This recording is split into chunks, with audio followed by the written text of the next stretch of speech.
Quer duplicar o valor da sua assinatura? Agora assinar o Observador dá acesso a todos os conteúdos e benefícios e ainda há uma anuidade ACP Bronze grátis. Terá vantagens que vão desde plano de saúde gratuito a descontos em combustível. Esta é uma assinatura que vale por duas. Assine hoje em observador.pt com 45% de desconto. 4 horas.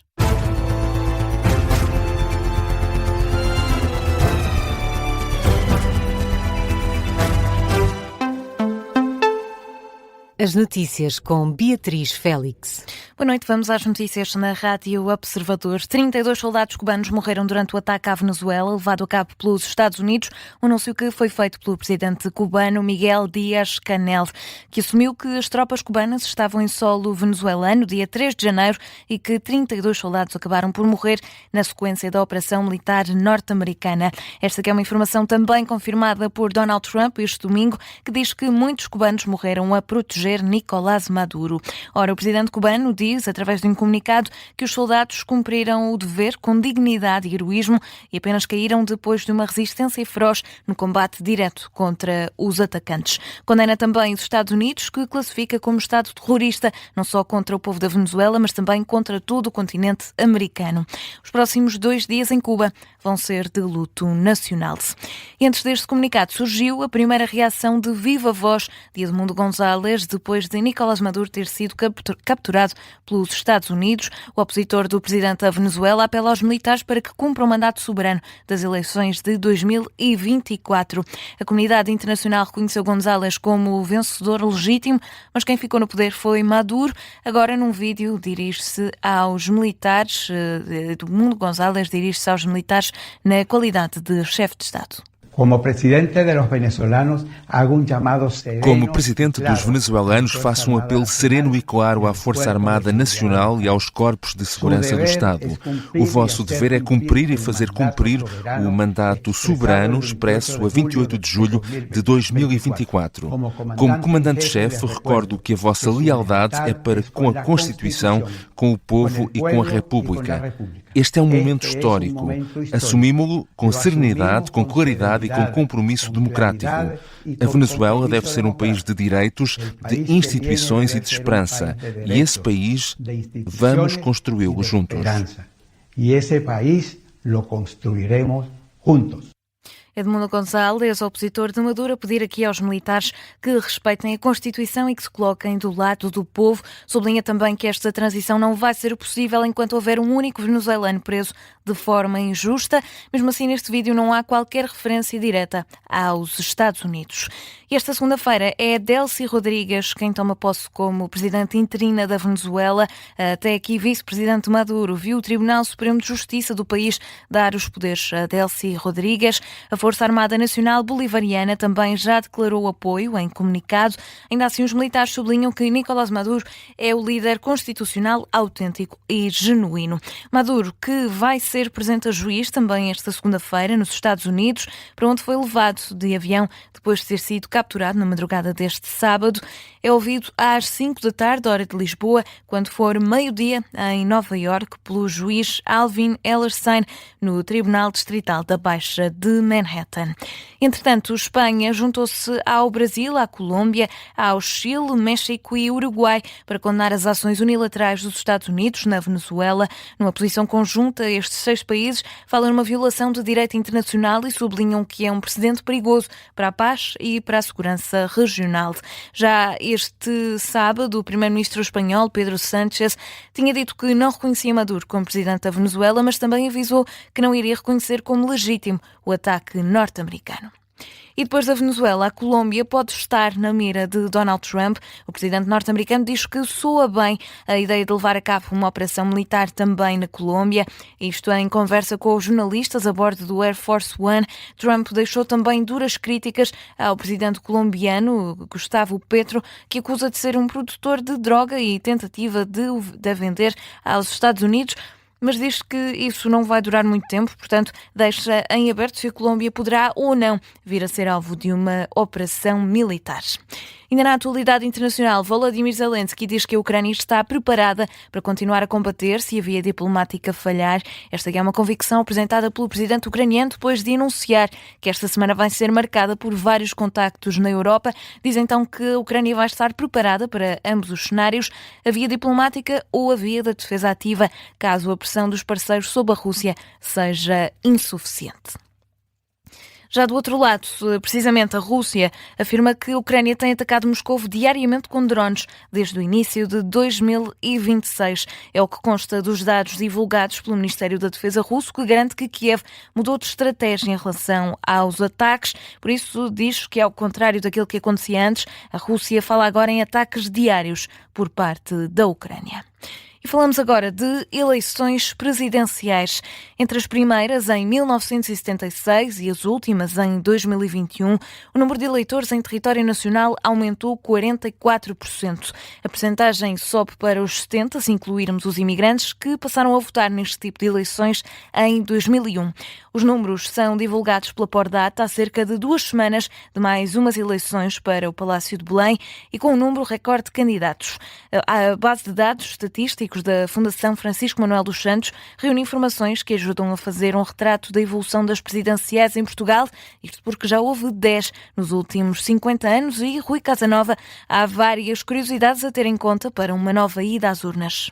Em 1976, nas primeiras eleições presidenciais na história da democracia, havia cerca de 6 milhões e 500 mil eleitores em Portugal. Em 2021, nas mais recentes, esse número aumentou para mais de 9 milhões e 300 mil.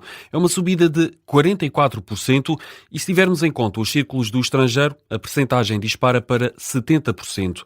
É o grande destaque dos dados divulgados pela Pordata, que sublinha também que as eleições mais renhidas foram as de 1986, na histórica segunda volta que opôs Mário Soares a Freitas do Amaral. As eleições com maior número de votantes a irem às urnas foram precisamente as de 1986, com 5 milhões e 935 mil votantes.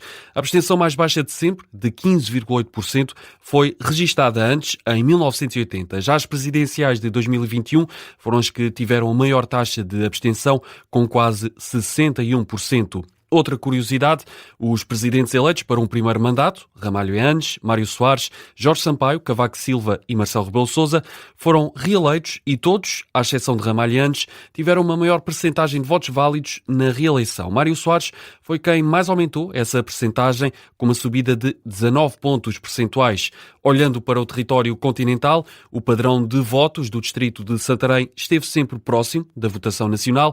Em sentido inverso, o distrito de Beja teve sempre um padrão de votos muito dispar do nacional.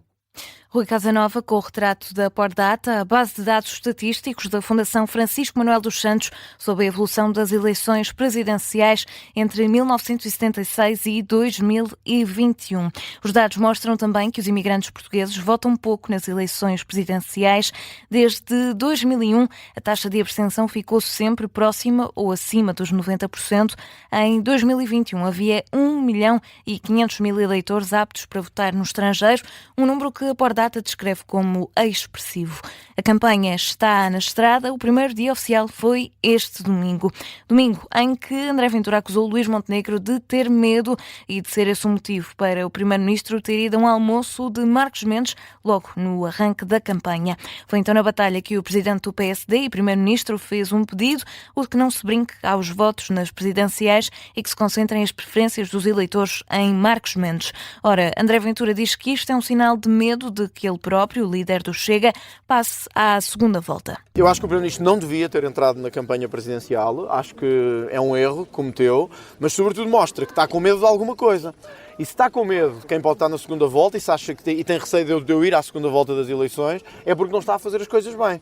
O Primeiro-Ministro que está preocupado com a relação que vai ter com o Presidente da República é porque não está a cumprir com integridade, com o zelo e com os objetivos que devia o papel de Primeiro-Ministro. É porque está a falhar. Para André Ventura, Luís Montenegro quer uma marioneta em Belém. E também João Coutinho Figueiredo responde aos apelos ao voto útil feitos este domingo por Luís Montenegro. O candidato apoiado pela Iniciativa Liberal diz que a candidatura que o protagoniza é aquela em que os sociais-democratas também se podem rever e que não precisa de ouvir sermões do Primeiro-Ministro. Não é preciso que o Primeiro-Ministro nos dizer que é um assunto sério, que eu discuto nas presidenciais de Portugal e que isto pode brincar. Claro, se for Primeiro-Ministro, não se pode brincar. Porque o espírito reformista que já foi do PSD, que já foi de Sá Carneiro, a coragem que já foi de Pedro de Passos Coelho, hoje está nesta candidatura. Coutinho Figueiredo, em Lisboa, na apresentação da lista de personalidades que apoiam a candidatura, uma iniciativa que contou com cerca de 400 apoiantes. Terminamos esta ronda dos candidatos presidenciais com António José Seguro, que faz também um apelo ao voto útil, mas à esquerda.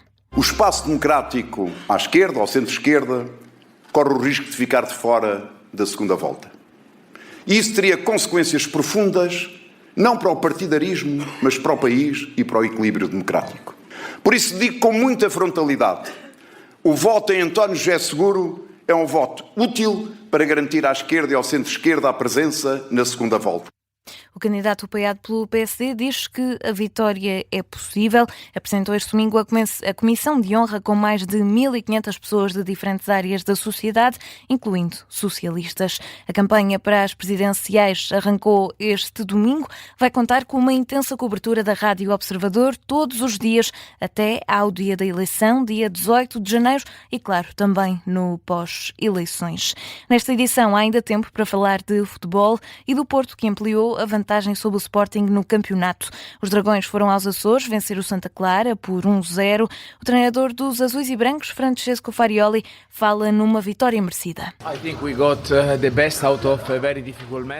Acho que tirámos o melhor proveito de uma equipa muito difícil.